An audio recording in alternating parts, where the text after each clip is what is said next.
Hi, I'm Phil Kaufman, and in this video I'm going to show you how to use the teleprompter here in the CIS Video Studio. I'm also going to use it along with the green screen background to create a really nice scripted piece.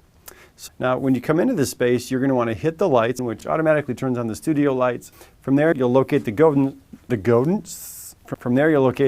on the far side of the studio, and I'm going to be using the green screen recording guide setup. You're going to want to start with step 1, which is log in and copy presentation materials to the PC. Now, if you have content on a USB drive, there's a port right here on the desk. I'm going to just open my U drive and copy a presentation over here. Now it's on to step 2, which is launch Panopto, log in, and then uncheck all the boxes under secondary sources. Let's open up Panopto here on the desktop. Now that Panopto's logged in, let's just go right over here under secondary sources. We're going to uncheck those and uncheck that. It's also worth noting right here that if I move the Panopto window across these screens, this gives you an idea here that I've got 3 screens in front of me, but these 2 in the center are the same. Anything on here you're also going to see in front of you with the teleprompter. Next we move on to step 3, which is slide the curtain toward the door, which I've got a curtain right back here, and I'm just going to slide that toward the door.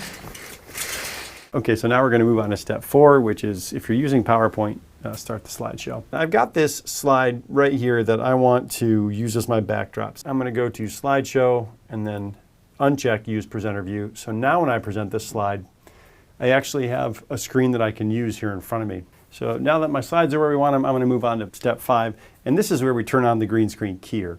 And I've actually got a couple of buttons here on the left side of the lectern that enable me to make this left screen the backdrop or that center screen. I want the left screen the backdrop, so I want to follow the guidance. It says press the top green button to make the left screen or the slides the background, or you can press that bottom blue button to make the center screen the background. Now there's also a pro tip under here. It says press the buttons again to toggle through 4 different green screen layouts. And so let me show you what happens. When I press this, you're going to see on this confidence monitor here that I've got a green screen layout 1 of 4. And I can actually just press that again, and now I'm on 2 of 4, 3 of 4, and then 4 of 4. I can press it one more time and it'll turn off. So if I go back to layout 1, if we just read that, it says the left screen is the background, the presenter is scaled down and mirrored, but you'll notice that my hand kind of disappears because again we're scaling the image down just to allow more room for your content. Mirroring allows pointing to the background to feel natural, but text on clothing is backwards. So I've got a sign here. If I hold that up, you can see that's backwards. And then it says, if wearing lettering, press the button again to disable mirroring. So press that again, and you'll see it's the same layout, except now we just flip it so that if you're wearing a branded shirt or something, that would look normal. And then the very last note there is it says, press the button again for a full-size layout. So I'm going to go here. And now you can see I've got a full size, I can reference the whole screen, but again, the presenter is mirrored. The pointing is natural, but lettering is backwards. You can just press that button again to disable mirroring, which is best if clothing has lettering. So if I just press that one more time, here you can see that lettering on clothing would be normal. And so if you've got that, that's the layout you'd want to use. I mean, it's just helpful to know. There's 2 layouts where you're scaled down to the lower left. One's mirrored, one's not mirrored. There's 2 layouts where you're full frame. One's mirrored, one's not. I want to use layout 3, so I'm just going to toggle back through these again and go back to layout 3. And so we'll just wait just a moment while that text disappears. Great, so that text has gone away. So now we're on to step 6, which is position the camera and the content so presenter is not blocking the material. You can see right over here I've got some camera controls, and on this little monitor I've got my reference for kind of how I'm framed in the shot. And I think what I want to do here is I'll show you, I can zoom that camera out just a little bit, or I can even pan it a little bit. So I'll just zoom in, maybe put my head up like that a little bit. Yeah, I think that's a pretty good frame. In addition, if I go back to PowerPoint, if I move this, I can just kind of move this in the presentation, and you'll see that just kind of live update. So now it's time to open the teleprompter app. Cool, so I'm going to open this app here, the imaginary teleprompter. If I had a Word document, I would just copy and paste my script right into here.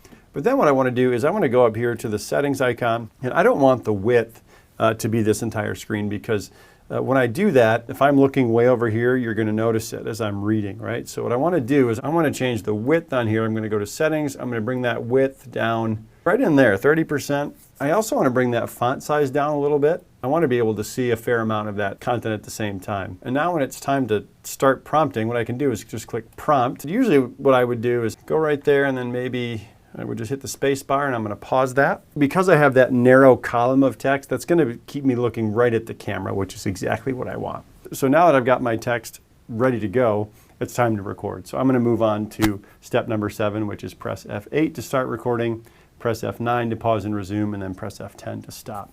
What I'm going to do is I'm going to look at that red light because that's where the camera is. I'm going to press F8. All right, so I get a recording light. You can see that I'm recording. Hit the space bar, and that says, "Welcome to Imaginary Teleprompter. Are you ready to tell a story?" You can actually change the speed here with the scroll wheel.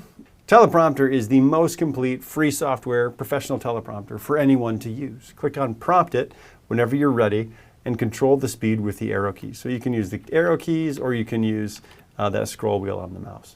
And so now when you're done, you would just go ahead and press F10. Panopto says recording complete, and I'm just going to call this Teleprompter Demo. I'm going to click Done. And then I get an upload progress bar, and then in just a minute I'm going to actually have links right in here that say share, edit, and view. So before we get into the sharing settings, I just want to briefly watch what we just created, show you how to do some basic editing, and then we'll adjust sharing settings. So let's just click view to watch what we've created. All right, so I get a recording light. You can see that I'm recording. Hit the space bar, and that says welcome to Imaginary Teleprompter. And if I want to do some basic editing here, I would just click the edit icon. And that's going to open the Panopto web editor. So let's say I made a mistake at the beginning. I just click and drag right here. And so then my video starts there. Click and drag in the middle. And then that's going to just do a simple crossfade right in the middle there. And I can do the same thing at the end. In addition, I could add a table of contents, right, just by clicking in the timeline. And I click over here, welcome. Click enter, and now I have a timestamped table of contents for my viewers. In addition, you could add a quiz or a YouTube video, all sorts of features in the Panopto web editor. And I'll put some links in the table of contents to that if you'd like. I click apply once I'm ready to save those edits. And now I'm going to click OK, and that's just going to process those edits. And so now it's time to look at the sharing settings on the guidance. It says under sharing, after the video uploads and processes, you'll receive an email with links to view, edit, and share.